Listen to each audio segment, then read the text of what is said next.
오늘도 하나님의 은혜가 임하는 귀한 또 예배가 될 줄로 믿습니다.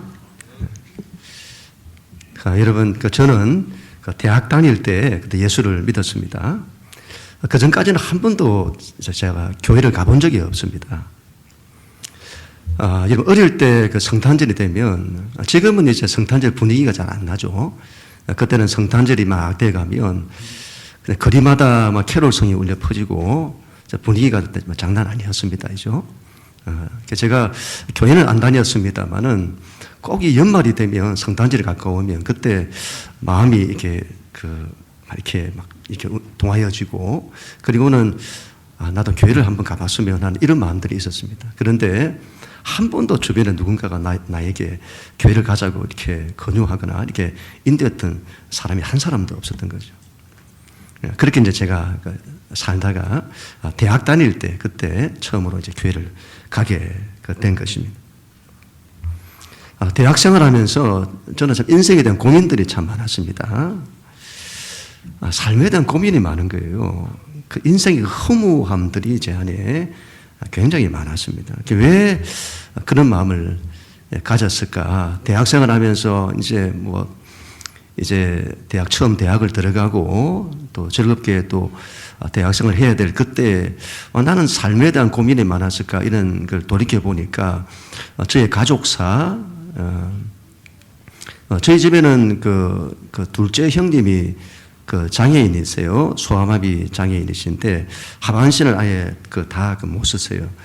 태어날 때 건강하게 태어났는데 소아마비 예방 접종을 못 하셔가지고 후천적으로 소아마비가 되셨는데, 그때 저희 작은 형님 때문에 어머니께서 늘 그렇게 힘들어 하셨던 기억이 있습니다.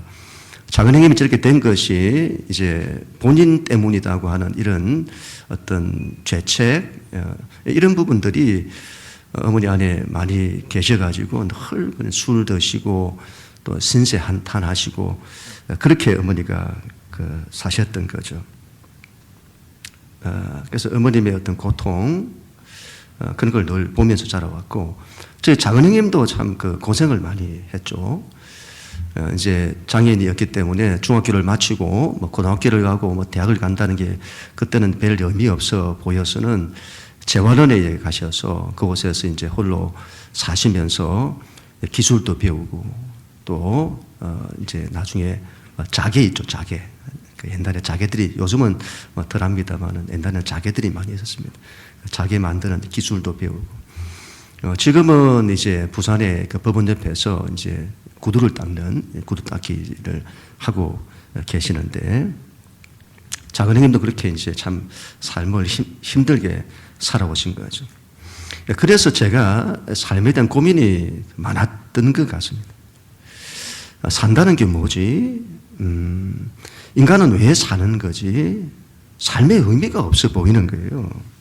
삶의 의미가 없어 보인다. 누구는 저렇게 정상적으로 살아가고 누구는 이렇게 살아가고, 우리 작은 형님은 뭐지? 무슨 죄가 있어서 저렇게 살지?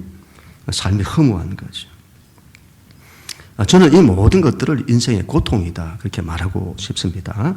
삶의 허무함, 또 우리가 삶의 불안이 있잖아요. 불안. 틸리라고 하는 사람이 인간은 근본에서부터 불안한 존재다. 인간을 규정할 때에 인간은 불안한 존재다 이렇게 말했는데 틀림없다고 봅니다. 삶의 허무함, 또 불안함. 우리가 그렇게 이제 인생을 살아가죠. 그리고 살면서 얼마나 우리가 상처와 아픔을 가지고 또 살아갑니까? 상처를 주고 또 상처를 받고, 그리고 자기를 볼 때 자기가 약함이 많은 거예요. 자기 안에 무능함들이 있는 거죠.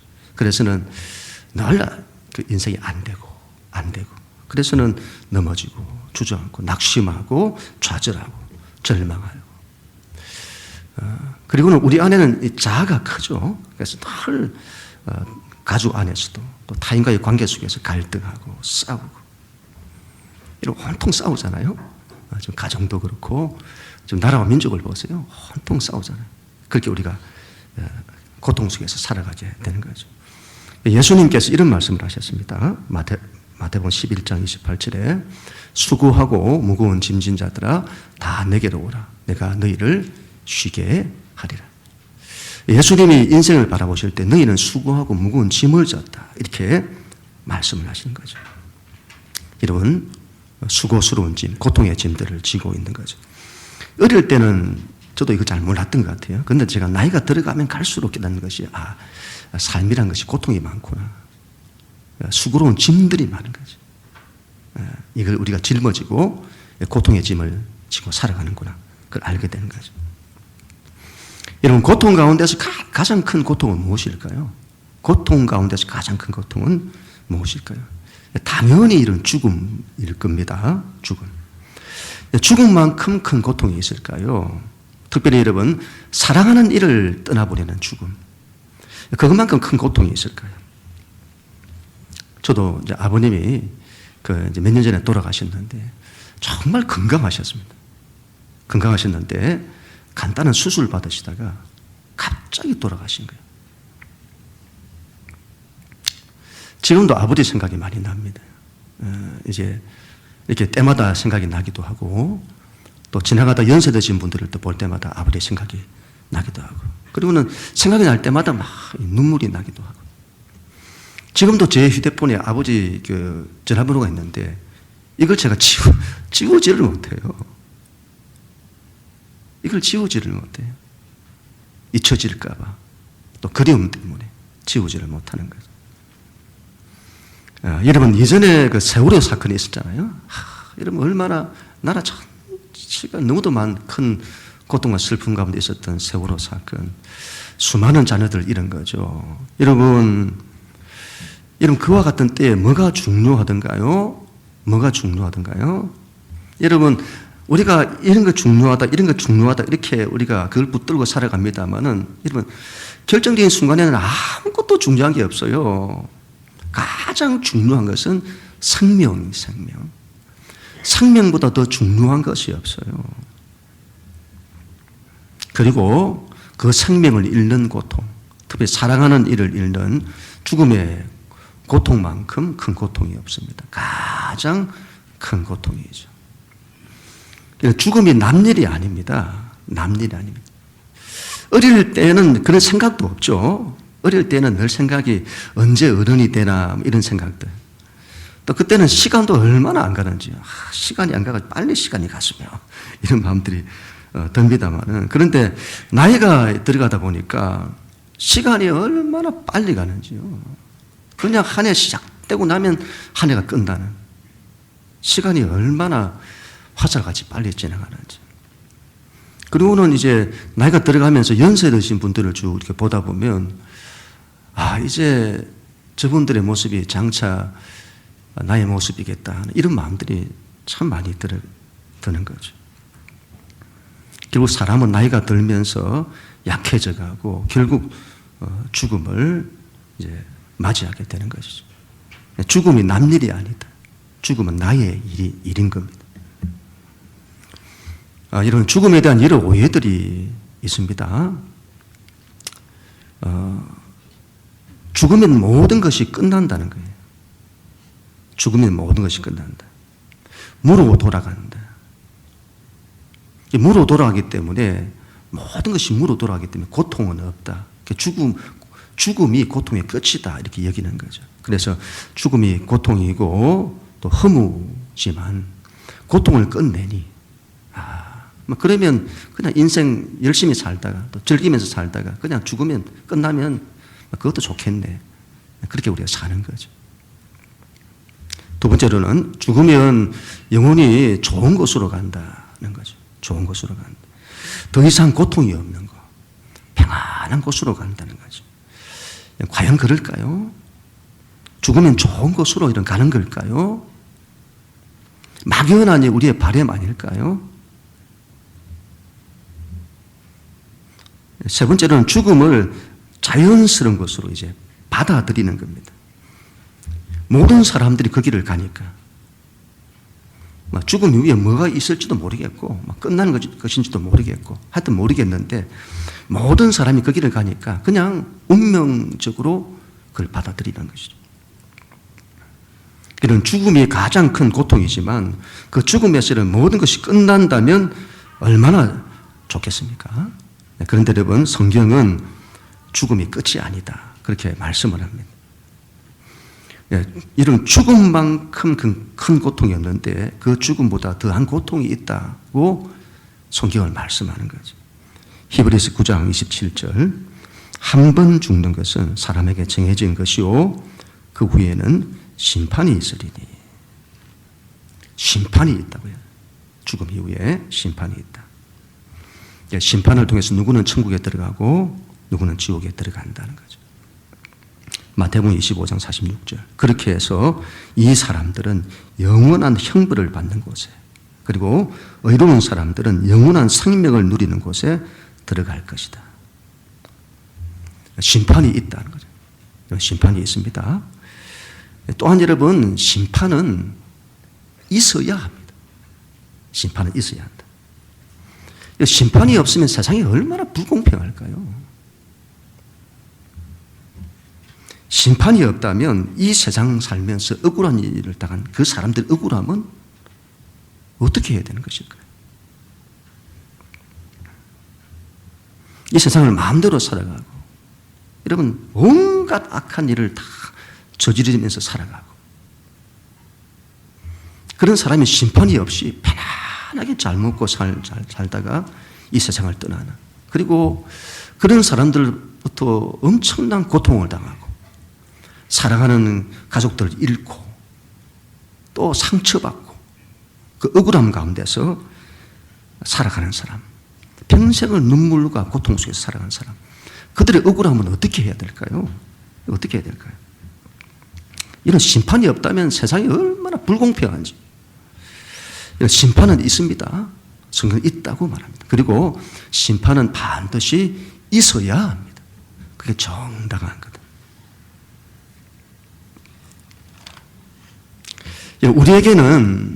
우리에게는 인간에게는 구원이 필요합니다. 구원이 필요하다.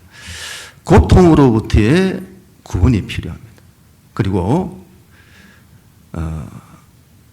죽음으로부터의 구원도 필요합니다.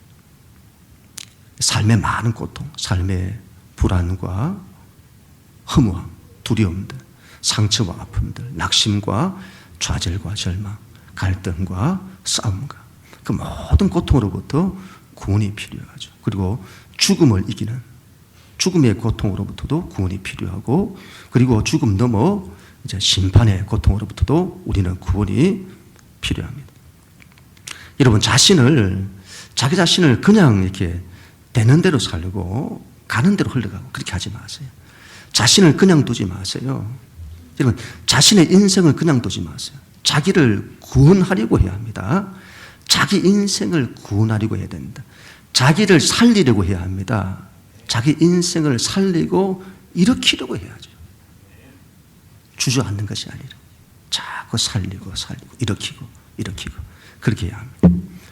그렇다면 여러분, 우리가 어떻게 하면 구원을 받을 수 있을까요? 항상 문제를 해결하려면 그 원인을 봐야 되잖아요. 고통이란 것이 어디서부터 오는지를 우리가 알아야 되겠습니다. 고통의 원인은 무엇일까요? 고통은 어디로부터 오는 것일까요? 그런 고민들 한번 해보셨습니까? 우리가 겪는 인생의 고통이 어디서부터 오는 것일까? 창세기 3장에 보면 아담과 하와의 사건이 등장하는데, 이 사건은 인간의 원형, 프로토타입이라 하죠.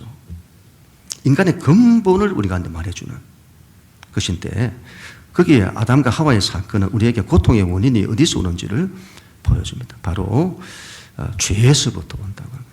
죄에서부터 고통이 시작되는 거다. 인간의 타락이죠. 타락.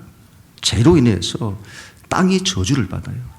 땅이 저주를 받는다는 것은 우리의 삶의 자리, 우리의 인생이죠. 저주를 받는 거예요.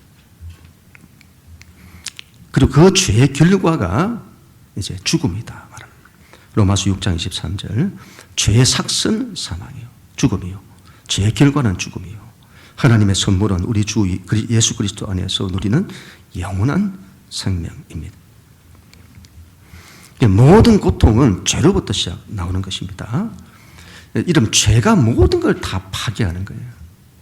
하나님과 사람 사이의 관계도 죄가 파괴하고, 사람과 사람 사이의 모든 관계도 죄가 다 파괴합니다. 사람과 사람 사이의 모든 갈등의 근본에 들어가면 전부 전부 죄가 있는 거예요. 그리고 사람과 자연과의 관계도 전부 죄가 다 파괴를 하는 거죠. 그래서 여러분, 죄가 개인도 파괴하고 가정도 파괴하고 나라도 파괴하고 온 세상을 다 파괴하는 거예요. 죄가 모든 걸 파괴한다. 죄가 고통을 만들어내는 거고, 죄가 죽음도 만들어내고, 죽음 위에 심판도 만들어내는 것입니다. 그래서 우리가 인생의 고통의 문제를 해결하기 위해서는 반드시 뭘 해결해야 된다고요? 죄의 문제를 해결해야 되는 것입니다. 문제는 여러분, 어떻게 하면 우리가 죄의 문제를 해결할 수 있느냐는 거죠. 그런 생각 해보셨습니까? 어떻게 하면 이 죄의 문제를 해결할 수 있을까? 어떻게 하면 죄의 문제를 해결할 수 있을까? 이런 착한 일을 많이 하면 죄가 해결이 되나요? 죄값을 치른다고 감옥에 갔다 오면 죄의 문제가 해결되나요? 우리가 사회봉사 이런 걸 많이 하면 죄가 해결되나요? 무슨 철학을 하고 사상을 하고 학문을 하고 어떤 돌을 닦고 그렇게 하면 죄가 해결되나요? 그렇지 않죠. 이런 이 죄라고 하는 것은 이 세상 그 어떤 것으로도 죄의 문제를 해결할 수 없습니다. 구약 성경에 보면 안 믿는 분들도 한 번씩 들어보셨을 건데 다윗이라는 사람이 있습니다. 이 사람이 정말 선한 왕입니다. 통치를 굉장히 잘했던 선한 왕인데, 근데 이 사람이 정말 인생을 통해서 선한 일을 많이 했던 사람인데 한 번에 큰 실수를 하게 됩니다. 자기 약함 때문에 넘어져 버려요. 밧세바라는 여자를 보고는 그 여자를 간음하는 간음죄를 범하게 되는 거죠. 그리고는 죄를 지었잖아요. 이 죄를 숨기기 위해서 그 남편도 굉장히 충직한 부하 장수인데 이 남편을 전장의 최전방에 보내서는 죽게 만들어버려요. 살인죄를 지었죠. 그래서 그리고 이 다윗이라는 사람이 이런 그 고대에는 왕들이라는 게 그런 걸 해도 아무렇지도 않은 게 그 당시 그 시대인 겁니다. 근데 이 사람이 나중에 깨닫는 거예요. 이 다윗은 본래가 좀 선한 사람이라 했잖아요. 자기가 얼마나 큰 죄를 지었는지를 깨닫는 겁니다. 그리고는 그걸 회개하는 거예요. 너무도 큰 죄를 지어서 눈물로 침상을 떼었다 할 정도로 눈물의 세월을 보내게 됩니다. 회개하는 거죠. 잘못했다고. 그리고 이 죄의 문제를 해결하려고 합니다. 그런데 여러분, 이 죄의 문제가 해결이 안 되는 거예요. 내가 잘못됐다고 눈물 흘리면서 통곡하면 죄가 해결되나요? 아니면 여러분 무슨 감옥에 가서 죄값을 치르고 오면 해결되나요? 왕권을 내려놓으면 이 죄의 문제가 해결되나요? 무슨 선한 일을 많이 하면 해결되나요? 하나님 믿는 자이기 때문에 하나님 앞에 천천과 만반의 순종을 드리며 예배를 드리면 이 문제 해결되나요? 해결 안 되는 거예요. 해결할 수가 없는 거예요. 죄의 문제는 해결이 안 됩니다. 여러분, 우리는 이런 생각을 하죠. 착한 일을 많이 하면 구원을 받는다. 그렇게 생각하는 사람들이 있죠. 그렇지 않습니다. 여러분, 사람의 구원이라는 문제와 착한 일은 전혀 상관이 없어요. 착한 일과 구원은 상관이 없습니다. 구원은 오로지 죄의 문제를 해결할 때만이 받을 수 있는 겁니다. 성경은 우리에게 죄의 문제를 해결한 유일한 한 가지 방법을 말씀을 합니다. 히브리서 9장 22절. 자, 이걸 한번 같이 한번 읽어볼까요? 시작. 율법에 의하면 그의 모든 것이 다 피로서 깨끗하게 되고. 아멘. 잘 보세요. 여러분.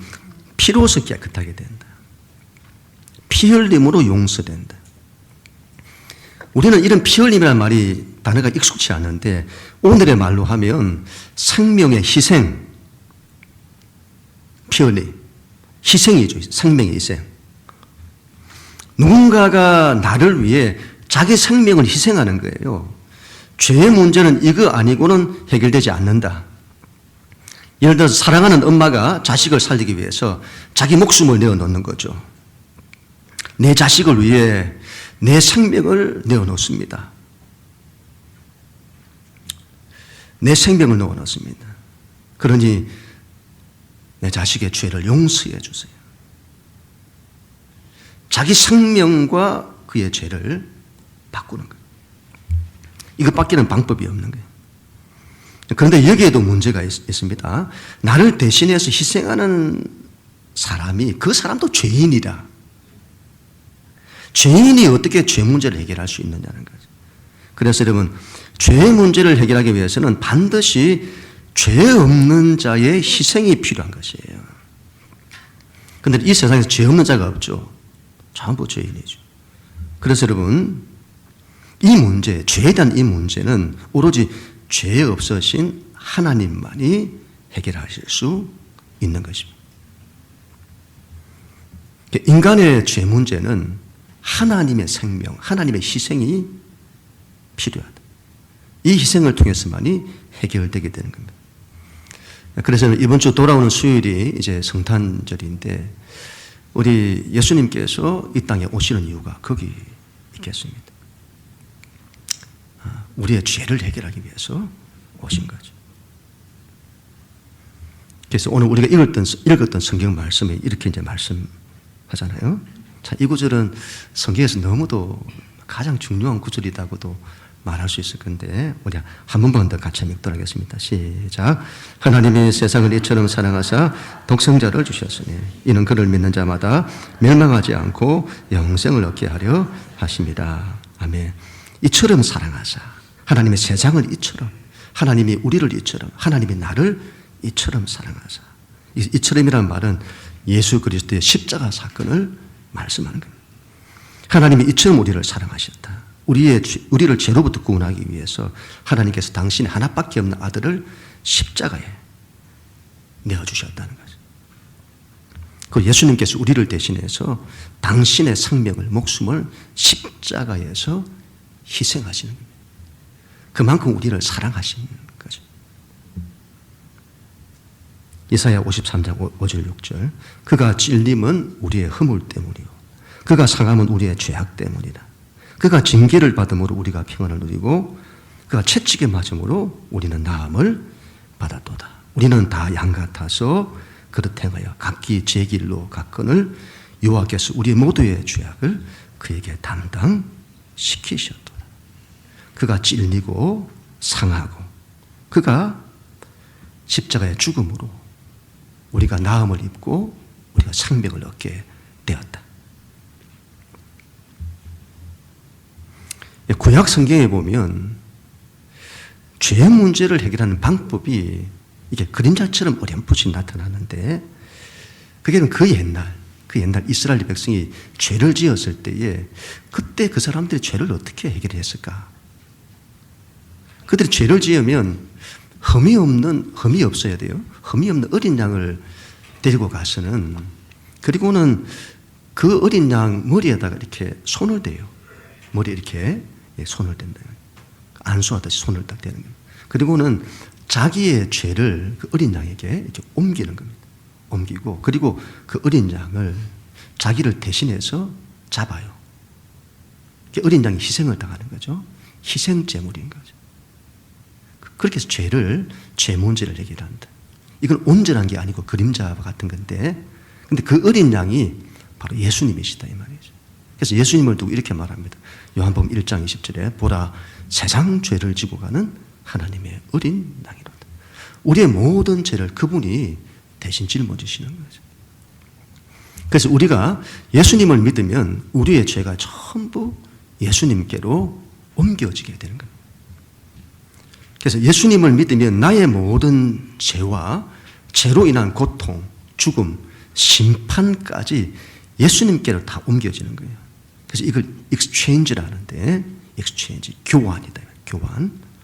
내 죄를 전부 예수님께로 옮기고 예수님 안에 있는 의가 우리 가운데 오는 거고 우리가 받아야 할 죽음이 전부 예수님께로 옮겨지고 그분 안에 있는 생명이 우리 가운데 오는 것이죠. 우리의 고통이 전부 그분께로 옮겨지고 그분 안에 있는 안식과 평안이 우리에게 오게 되는 것입니다. 죄의 문제는 이렇게 해결되는 것. 예수 그리스도의 십자가, 하나님의 아들의 희생을 통해서 죄 문제가 해결되는. 우리가 다른 문제라면 다른 걸 믿어도 된다. 제가 그렇게 말하고 싶습니다. 다른 문제라면 불교를 믿어도 된다 말하고 싶고, 뭐 이슬람을 믿어도 된다. 뭐 힌두교를 믿어도 된다. 나는 종교를 안 믿는데요. 종교를 안 믿어도 된다. 나는 나를 믿습니다. 나를 믿어도 된다. 난 과학과 기술을 믿습니다. 인간이 반드시 뭐 영생을 만들어낼 것입니다. 그런 것만 해도 된다. 말할 수 있겠습니다. 그러나 이런 죄의 문제라면 반드시 예수를 믿어야 합니다. 이 세상 어떤 종교나 어떤 철학이나 학문이나 과학이나 기술 문명을 통해서도 죄의 문제를 해결할 수 없습니다. 이건 절대로 해결할 수 없는 거예요. 죄의 문제는 오로지 예수 그리스도를 통해서만 해결되는 것입니다. 여러분, 예수 그리스도를 믿어야 합니다. 그러면 여러분 구원을 받습니다. 사도행전 16장 31절에 주 예수를 믿으라. 그리하면 너와 내 집이 구원을 받으리라. 여러분, 저는 이 구원이라는 말이 참 좋아요. 구원. 얼마나 귀한 말인지. 무슨 말이죠? 다시 살아나는 걸 말하잖아요. 다시 살아난다. 이런 예수를 믿으면 구원이 옵니다. 다시 살아나요. 모든 게 살아난다. 여러분의 인생의 모든 게 다 살아납니다. 가장 근본인 죄의 문제가 해결되죠. 그리고 인생의 고통으로부터 자유하게 됩니다. 죽음의 문제를 해결하게 되죠. 심판의 문제를 해결합니다. 그리고 천국에 들어가죠.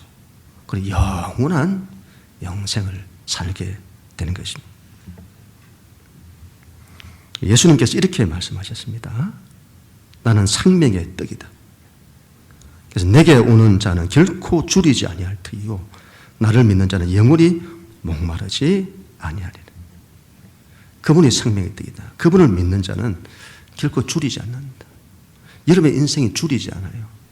여러분의 인생이 목마르지 않습니다. 또 예수님께서 나는 세상의 빛이다. 이런 굉장한 말이죠. 사람은 이런 말 할 수 없습니다. 하나님만이 하실 수 있는 말이에요. 나는 세상의 빛이다. 그래서 예수님을 믿으면 여러분 어둠이 떠나갑니다. 인생의 어둠이 다 떠나고 우리 인생에 빛이 온다. 빛이 옵니다. 그리고 예수님께서 내가 문이니 누구든지 나로 말미암아 들어가면 구원을 받고 또는 들어가며 나오며 꼴을 얻으리라. 나는 선한 목자라. 선한 목자는 양들을 위하여 목숨을 버리겠거니와. 예수님을 믿으면 그분이 인생의 문이다 이렇게 말해요. 인생의 문이다. 그래서 여러분 그분을 통해서 들어오고 나가고 꼴을 먹는다. 우리 인생의 문이 되어주신다 이 말이죠. 여러분의 인생의 문이 열리는 겁니다. 생명의 문들이 열리는 거예요. 그리고 선한 목자를 하시잖아요. 우리 인생을 선하게 인도하신다. 우리가 갈 바를 알지 못하잖아요. 그런데 그분을 의지하면 그분이 선한 길로 인도해 주시는 것이죠. 내가 곧 길이다. 진리다. 나는 생명이다. 나로 말미암지 않고는 아버지께로 올 자가 없느니라. 예수님을 믿으면 길이 만들어지는 겁니다. 여러분의 인생의 진리 위에 서게 되는 거예요. 그리고 예수님께서 이르시되 나는 부활이요 생명이니 나를 믿는 자는 죽어도 살겠고 무릇 살아서 나를 믿는 자는 영원히 죽지 아니하리니 이것을 내가 믿네. 예수님을 믿으면 죽지 않는다는 거잖아요. 죽지 않는다. 부활한다. 부활한다. 그리고 영원한 생명을 얻는다. 예수를 믿어야 합니다. 예수를 믿어야 합니다. 여러분 자기 인생을 구원하세요. 그냥 내버려 두지 마시고 인생을 구원하세요. 구원의 길이 있잖아요. 자기 인생을 살리세요. 고통으로부터 살리시고 상처와 아픔으로부터 살리시고 불안과 두려움으로부터 살리시고 좌절과 절망으로부터 여러분의 인생을 살리세요. 죽음으로부터도 살리시고 심판으로부터도 살리시고. 자, 처음 예수를 믿었을 때가 생각이 납니다. 그때 제가 제 방에서 무릎을 꿇고 처음으로 제 입으로 하나님 하고 불렀어요. 하나님. 한 번도 부른 적이 없는데 제 입으로 하나님 하고 부른 거예요. 예수님 이렇게 부른 거예요. 여러분, 하나님을 제가 믿고 싶습니다. 하나님, 저를 도와주세요.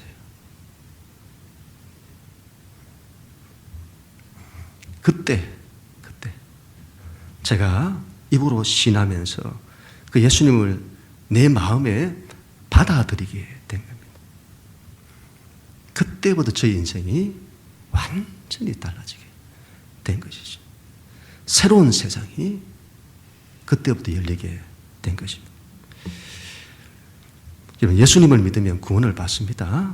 예수님을 여러분의 마음에 받아들여 보세요.